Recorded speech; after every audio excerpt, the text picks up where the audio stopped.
The gunshot echoed across the vast Dakota plains as Willow Carson urged her exhausted mare onward, the horse's labored breathing matching her own panicked gasps. Blood trickled down her arm, but it was her torn dress that concerned her most, evidence of the violent struggle she'd barely escaped. Night was falling fast over the Black Hills, and with it, the temperature. If she didn't find shelter soon, the October chill would claim her before her pursuers could. Lead, South Dakota, 1879. The mining town appeared like a mirage on the horizon as Willow guided her horse through the gathering darkness. The gold rush had transformed this slice of the Dakota Territory into a bustling settlement, but to Willow, it represented only one thing: salvation. "Just a little further, girl," she whispered to her mare, patting its sweat-slicked neck. The animal had carried her nearly 30 miles since dawn, fleeing the nightmare behind them. Willow's blonde hair had long since fallen from its careful arrangement, and her blue dress, once her finest, hung in tatters around her slender frame. The first buildings of Lead came into view, a scatter of wooden structures illuminated by lanterns. Willow's mare stumbled, nearly sending her sprawling into the dirt road. The animal had given everything, and Willow knew she couldn't ask for more. As she approached the town's main street, her vision began to blur. 3 days with barely any food or water had taken their toll. The mare stopped abruptly, and Willow slid from the saddle, her legs buckling beneath her. The last thing she saw before consciousness slipped away was a tall figure emerging from the nearby saloon. Tucker Collins had just finished his whiskey when he heard the commotion outside. The saloon's patrons barely glanced up from their card games as he pushed through the batwing doors into the cool night air. His ranch hands were waiting at a table, but something told him they'd have to wait longer. In the dim glow of the street lanterns, he saw her, a woman collapsed beside an exhausted horse. Her dress was torn in multiple places, and even from a distance he could see she was in bad shape. Tucker moved quickly, his spurs jingling with each stride. "Miss, can you hear me?" he asked, kneeling beside her. She was unconscious but breathing. Tucker noted the dried blood on her sleeve and the state of her clothing. Whatever had happened to this woman, she'd been through hell to get here. Without hesitation, Tucker shrugged off his long duster coat and gently wrapped it around her. The fine wool would keep her warm while he figured out what to do next. As a rancher with 5 years in these parts, he'd seen his share of desperate souls, but something about this woman's plight stirred him deeply. "Hey, Collins, what you find?" called Hank, one of his ranch hands who had followed him outside. "Get Doc Miller," Tucker ordered. "Tell him to meet me at Mrs. Haywood's boarding house. And take care of this horse, it looks about done in." Tucker gathered the woman in his arms, surprised by how light she felt. Her face, though smudged with dirt, was youthful, perhaps 25, with delicate features that spoke of gentler upbringings than the harsh Dakota Territory typically allowed. Mrs. Haywood's boarding house was the finest in Lead, which wasn't saying much. Still, it was clean and respectable, which was more than could be said for most establishments catering to the mining community. "Lord have mercy," exclaimed the plump widow as Tucker entered with the unconscious woman. "What's happened here?" "Don't rightly know, Mrs. Haywood. Found her collapsed outside the Silver Dollar. She needs a bed and the doctor's looking after." The older woman's eyes narrowed at the stranger's torn dress beneath Tucker's coat, but she quickly set aside her suspicions. "Room 3's available. Follow me." As Tucker laid the woman gently on the bed, he noticed a small locket had slipped from inside her dress. He carefully tucked it back, averting his eyes from the torn bodice. Whatever had happened to her wasn't his business unless she chose to share it. "I'll stay until the doctor arrives," he told Mrs. Haywood. She shouldn't wake alone in a strange place. The widow nodded approvingly. I'll fetch some clean water and bandages. Tucker removed his hat and sat in the room's only chair. At 32, he'd built the Double C Ranch into one of the most successful operations in the region. He had a reputation as a fair employer and honest businessman, but few knew him as more than the serious rancher who rarely participated in town festivities. Since losing his parents to influenza 7 years ago, he'd kept to himself, focusing on the ranch and little else. Dr. Miller arrived 20 minutes later, his medical bag in hand. "Another stray, Collins?" he asked without malice. Tucker had a habit of helping those in need, something the doctor respected. "Found her collapsed in the street. She's been riding hard by the look of her horse." The doctor nodded. "Let's have a look. You can wait outside." Tucker hesitated. "She doesn't know anyone here. Might be frightening to wake among strangers." "I'll call if she wakes," Dr. Miller assured him. "Mrs. Haywood will assist me." Reluctantly, Tucker left the room. In the boarding house parlor he paced, wondering what circumstances had brought the woman to lead in such a state. Her fine dress, despite its condition, suggested she wasn't from mining stock. Perhaps she'd fled an arranged marriage or an abusive husband, or maybe she was running from the law. Lead had its share of colorful arrivals, each with their own secrets. An hour passed before Dr. Miller emerged. "She's awake, though weak. Dehydration, exhaustion, and a minor gunshot wound to the arm a graze, thankfully. No sign of other injuries," he added meaningfully. "She's asking for the man who helped her." Tucker nodded, relieved. "Does she have a name?" "Willow Carson, she says. From St. Louis originally." St. Louis? That was nearly 1,000 miles away. Whatever drove her here must have been powerful indeed. Tucker knocked softly on the door before entering. Willow Carson sat propped against pillows, her golden hair brushed and her face cleaned of dirt.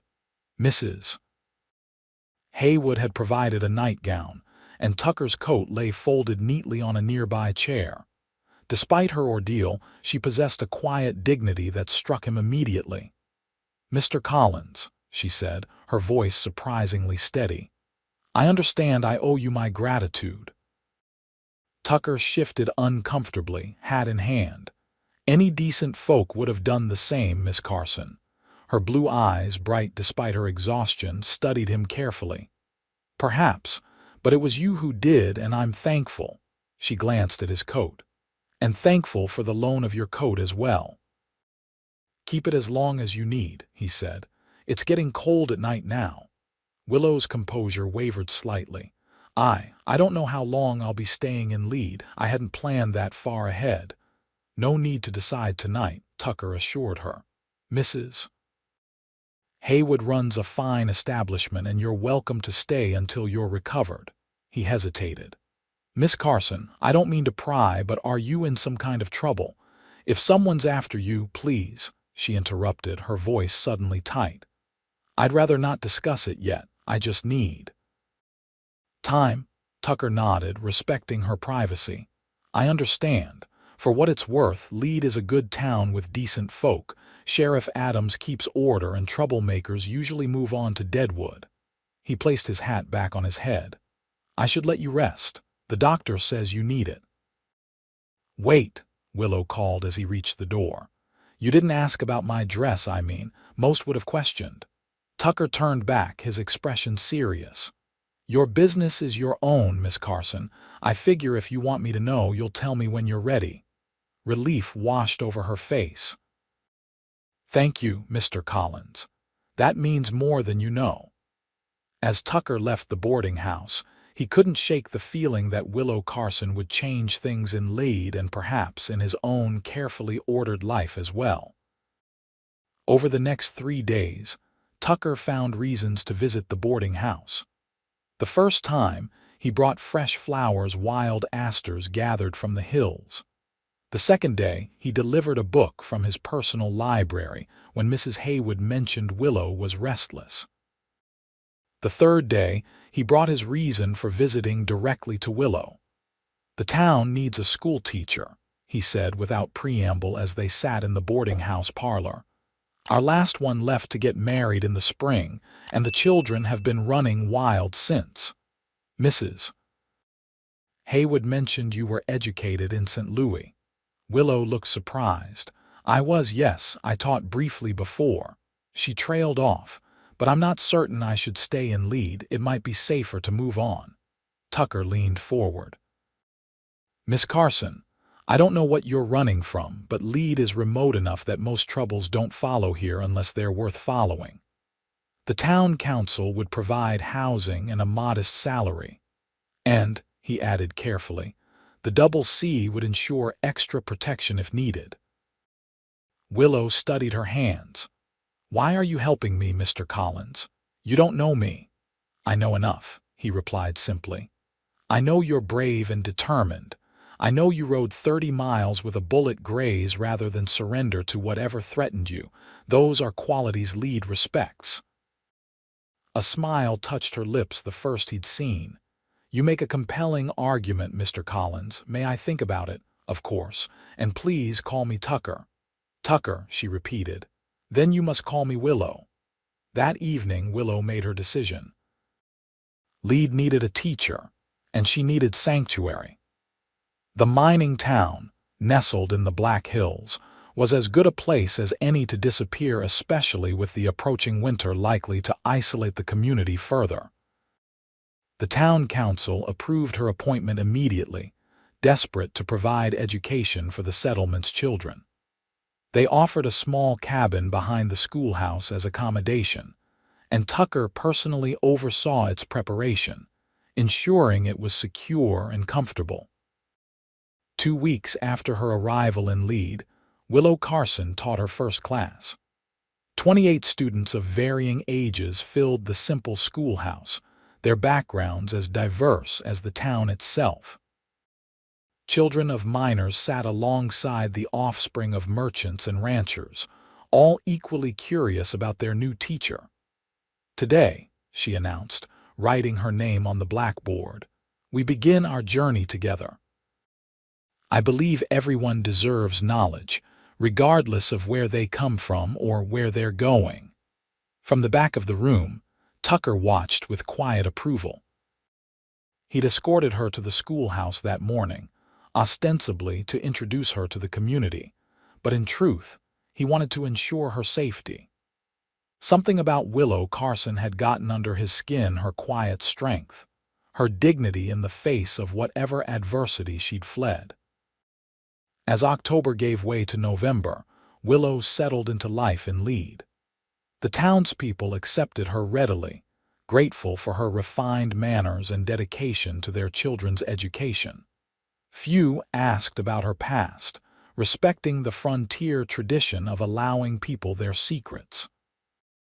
Tucker found himself inventing reasons to visit the schoolhouse. He donated books for the children, repaired broken furniture, and eventually began escorting Willow on Sunday walks through town after church services. Their friendship grew slowly, built on mutual respect and unspoken understanding.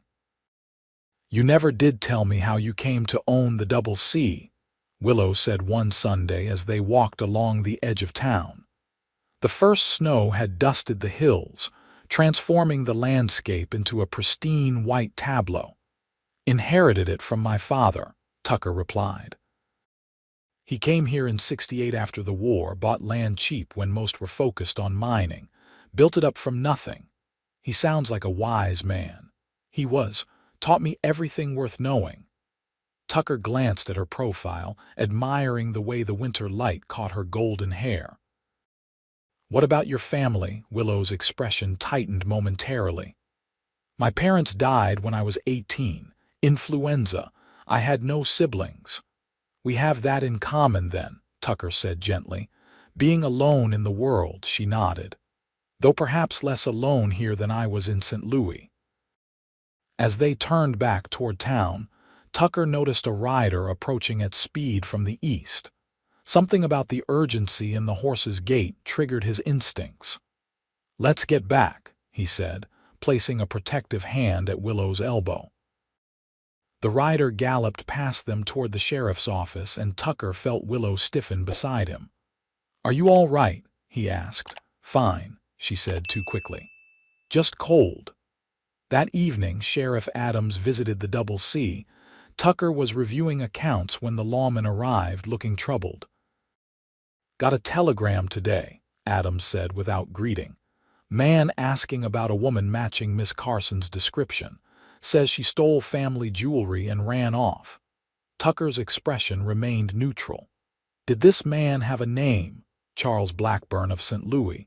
Says he's her fiancé." Tucker set down his pen. "And you believe him?" Adams shrugged. "Hard to say. Thought you might know more, considering how friendly you've been with the lady." "Miss Carson hasn't shared her past with me," Tucker replied carefully, "but I find it difficult to believe she's a thief." "Well, this Blackburn fellow says he's coming to retrieve what's his. Should be here in a week or so, weather permitting." The sheriff stood to leave. "Thought you should know, given your interest in the lady." After the sheriff departed, Tucker sat motionless, staring into the fire.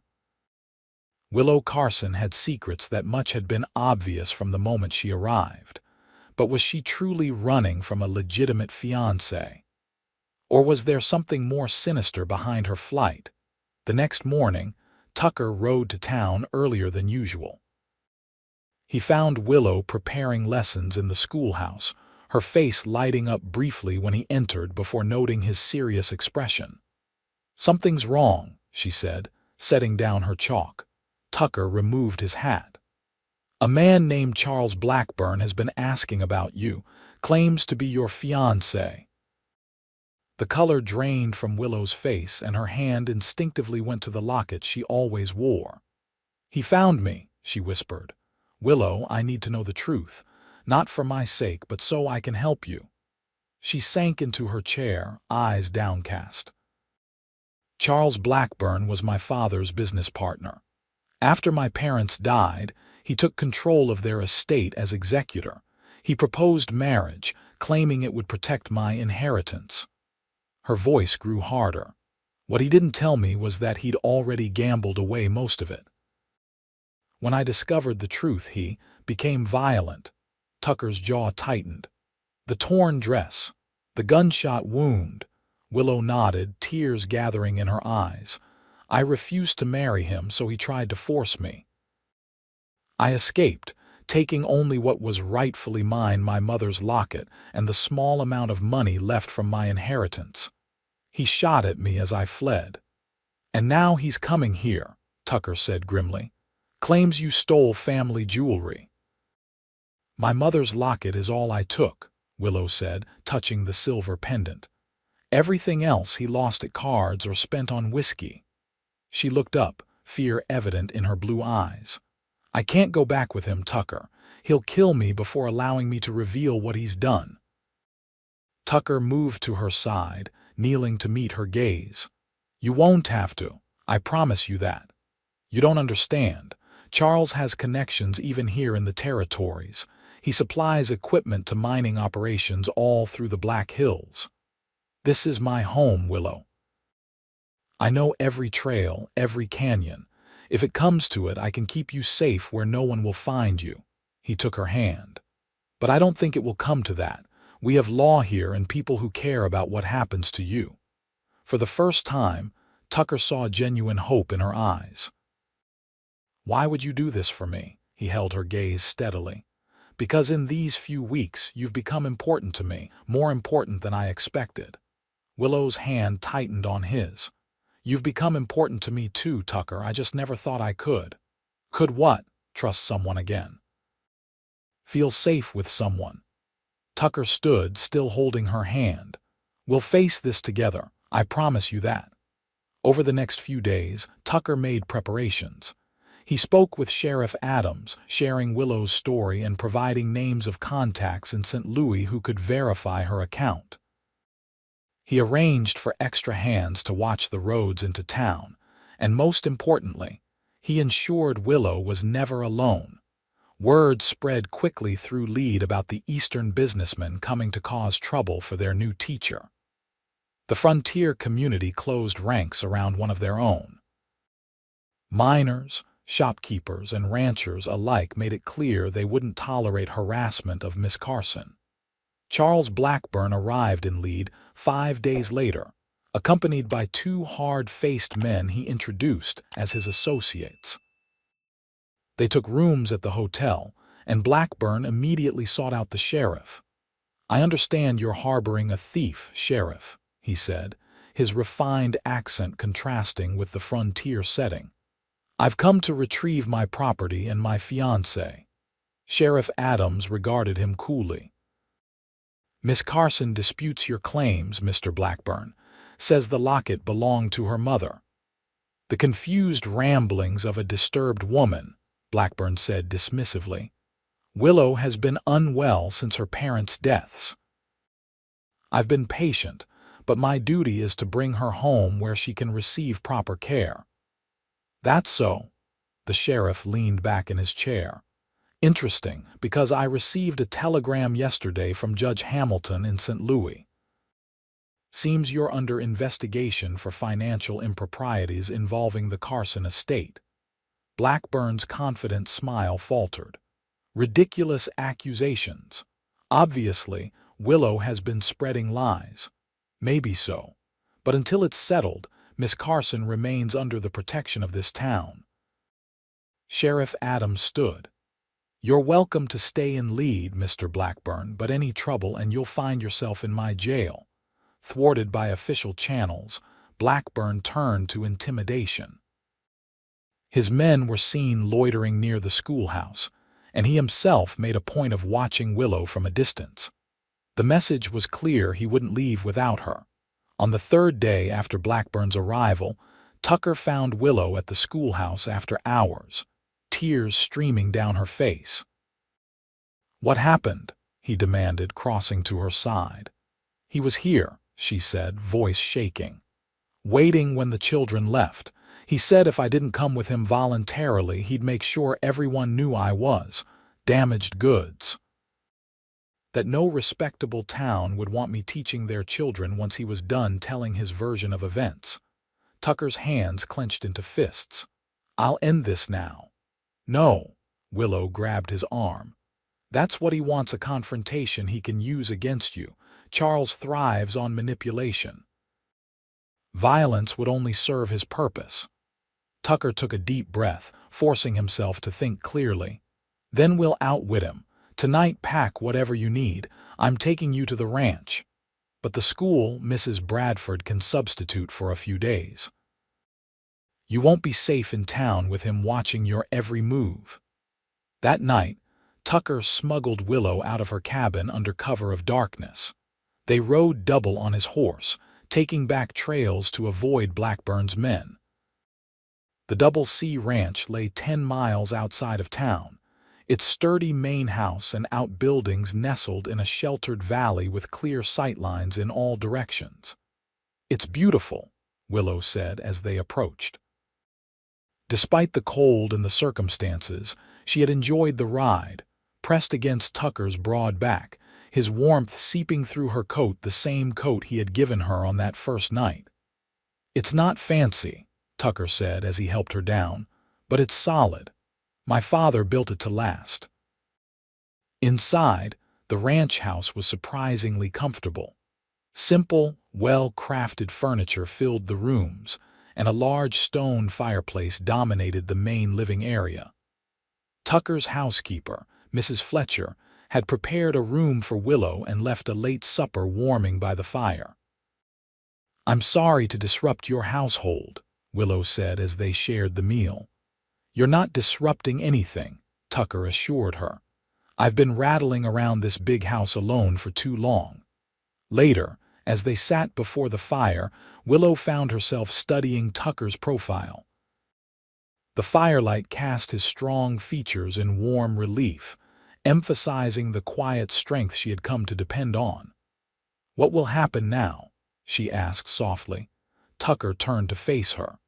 "Judge Hamilton's telegram suggests Blackburn's days of freedom are numbered. Once word reaches St. Louis that he's been located, they'll likely send someone to arrest him. And until then, you stay here where it's safe." His hand found hers in the space between their chairs. "Willow, I need to tell you something. These past weeks, getting to know you, I haven't felt this way in a very long time, maybe ever." Willow's heart raced. "I feel the same, but my life is so complicated right now. I know, and I'm not asking for promises." His thumb traced circles on the back of her hand. "I just wanted you to know that whatever happens with Blackburn, you have a place here, if you want it." She looked into his earnest brown eyes and saw a future she hadn't dared hope for. "I think I do want it, Tucker. Very much." Their moment was interrupted by the sound of horses approaching. Tucker was on his feet instantly, moving to the window. "4 riders," he said grimly. "Blackburn and his men, plus someone I don't recognize." "How did they find us?" Willow asked, fear creeping back into her voice. "Doesn't matter now. Stay inside." Tucker grabbed his rifle from above the fireplace. "I'll handle this." Outside, Charles Blackburn dismounted with the fluid grace of a man accustomed to getting his way. He was handsome in a polished, Eastern fashion, his expensive coat and hat contrasting with the rugged frontier setting. "Mr. Collins," he called as Tucker stepped onto the porch, "I believe you have something of mine." "There's nothing of yours here, Blackburn," Tucker replied evenly, rifle held casually but ready. "I suggest you turn around and head back to town." Blackburn smiled coldly. "I'm afraid I can't do that. You see, I've brought an official with me." He gestured to the 4th rider, a thin man with a nervous expression. "Mr. Daniels here is a territorial magistrate. He's issued a warrant for Willow's arrest on charges of theft." The magistrate produced a paper, looking uncomfortable. "It's all in order, Mr. Collins. I'm obligated to bring Miss Carson to Deadwood for a hearing." Tucker's eyes narrowed. "Mighty convenient you found a magistrate so quickly. What did it cost you, Blackburn?" "Or did you just threaten his family like you threatened Willow?" Blackburn's smile faltered. "You're interfering with legal proceedings, Collins. That's a dangerous position." The standoff was interrupted by the sound of the front door opening. Willow stepped onto the porch, her head held high despite her fear. "I won't hide anymore, Charles," she said clearly. "Not from you, not from the truth." Blackburn's expression darkened. "Come here, Willow, you've caused enough trouble." "No." She moved to stand beside Tucker. "I'm not afraid of you anymore, and I'm not afraid of your lies. I've telegraphed Judge Hamilton with my whereabouts. He knows everything, Charles, every dollar you stole, every threat you made." For the first time, uncertainty flickered across Blackburn's face. "You're bluffing." "Am I?" Willow reached into her pocket and produced a folded paper. "This arrived yesterday at the schoolhouse. A warrant for your arrest, issued in St. Louis. Sheriff Adams has a copy." The magistrate looked alarmed. "Mr. Blackburn, you didn't mention any outstanding warrants against yourself." "She's lying," Blackburn snarled, but his composure was cracking. "Give me the warrant, Willow. Now." He moved toward the porch, and Tucker raised his rifle. "That's far enough." The tension broke with the sound of more approaching riders. Sheriff Adams appeared with 5 deputies, all armed and grim-faced. "Charles Blackburn," the sheriff called, "you're under arrest for embezzlement and attempted murder. Your friends are welcome to leave peacefully or join you in my jail." Blackburn's men exchanged glances before backing their horses away, loyalty evaporating in the face of legal consequences. Left alone, Blackburn's hand moved toward his coat, but Tucker's warning shot stopped him cold. "Don't," Tucker said quietly. "It's over." As the sheriff took Blackburn into custody, the man's mask of civility finally shattered. "This isn't over, Willow," he shouted as they led him away. "You think you've won, but you'll never be free of me. Willow watched him go, feeling the weight of months of fear beginning to lift. "Actually, Charles," she said softly, "I already am." Later that night, after the excitement had passed and statements had been given, Tucker and Willow stood on the ranch house porch, watching the stars emerge in the clear Dakota sky. "Judge Hamilton's deputy will arrive next week to escort Blackburn back to St. Louis for trial," Tucker said. "Sheriff Adams says with the evidence they've gathered, he'll likely spend many years in prison." Willow nodded, a sense of peace washing over her. It doesn't seem quite real yet being truly free of him. Tucker turned to face her, his expression serious. "What will you do now? Stay and lead? Return to St. Louis to reclaim what's left of your inheritance?" She considered the question carefully. "There's nothing for me in St. Louis anymore. My life is here now, my students, this community." She met his gaze. "You," Tucker's hand gently cupped her cheek. "I was hoping you'd say that." "That first night," Willow said, leaning into his touch, "when you found me and gave me your coat without asking questions. That was the first kindness I'd known in so long. You saw me at my worst, yet you offered dignity instead of judgment." "I saw strength, not weakness," Tucker corrected. "A woman brave enough to ride through danger for a chance at freedom. How could I not admire that?"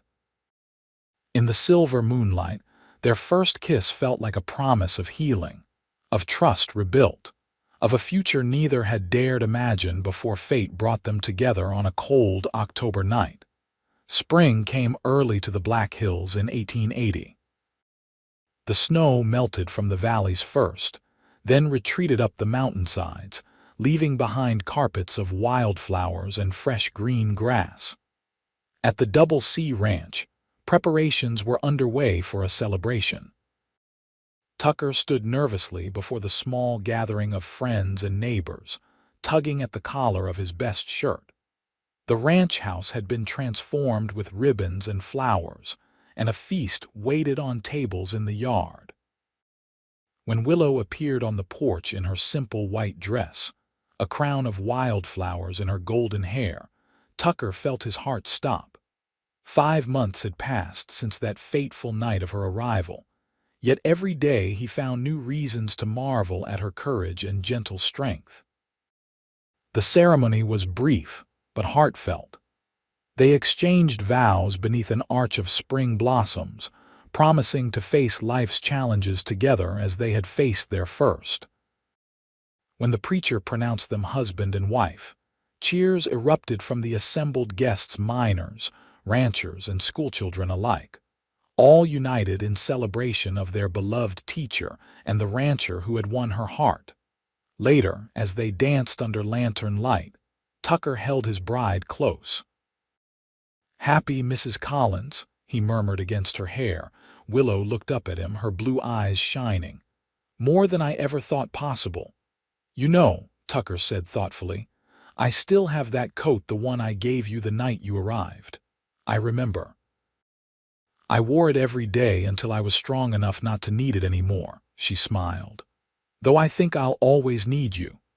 "That works out well," Tucker replied, kissing her softly, "because I plan to be here, come whatever may." As the celebration continued around them, Willow Carson Collins knew she had found more than sanctuary in this rugged frontier town.